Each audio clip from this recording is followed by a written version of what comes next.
Je suis Roland Agbessi, en charge de la coordination du projet On doit agir au Bénin. Alors le projet On doit agir, je vous en parle. C'est d'abord une idée. C'est comment, ensemble avec un certain nombre de partenaires de travail, on suit les engagements de l'État central et de l'État au niveau d'un certain nombre de communes en ce qui concerne la promotion des droits sexuels et la santé de reproduction. C'est également une stratégie. C'est comment nous mettons les jeunes au cœur donc, de ce processus de redevabilité en nous appuyant sur un certain nombre d'organisations alliées, qu'elles soient techniciennes en ce qui concerne le droit, la santé et même en ce qui concerne donc le développement des activités en faveur de la jeunesse. C'est aussi un certain nombre d'actions. Mais je vais m'attarder sur une de nos actions phares, notamment le défi photo-dessin. Alors le défi photo-dessin, c'est quoi?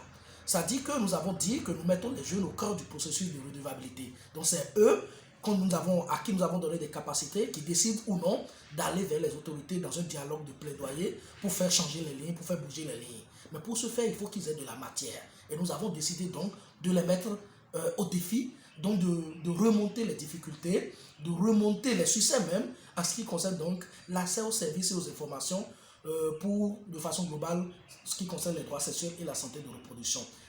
Il s'agira de façon plus spécifique donc de demander aux jeunes d'aller dessiner, de prendre en photo des pratiques, des événements vécus par des proches et qui concernent donc de façon positive ce qui est positif en ce qui concerne l'accès aux services et aux informations et même ce qui est négatif en ce qui concerne cette même problématique-là. Mais vous allez nous demander, mais comment les jeunes font pour aller prendre des photos par ces temps de restriction? Oui, nous en avons pensé. Nous avons décidé donc que les jeunes, plutôt que d'aller sur le terrain, comme nous l'avions envisagé dans une première réflexion, nous leur donnons la possibilité de rester chez eux, de simuler même des événements que les proches ont vécus, de dessiner s'il le faut des événements que les proches ont vécus, qu'ils ont vécu eux-mêmes, en ce qui concerne l'accès aux informations, aux services par ces temps de pandémie. Et donc le jeune nous dira en dessin ou en photo quelles sont ces difficultés d'accéder aux services, quelles sont ces difficultés d'accéder aux informations par ces temps de pandémie de Covid-19.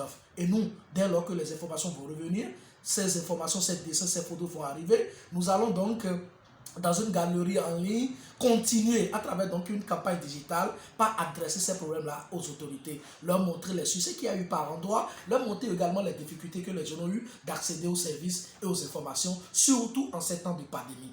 Voilà, et donc la campagne digitale vient épauler tout ceci en rappelant les défis, les engagements des communes, les engagements au niveau national et en mettant sur orbite les problèmes que les jeunes ont remontés à travers ce challenge photo d'essai là. Merci.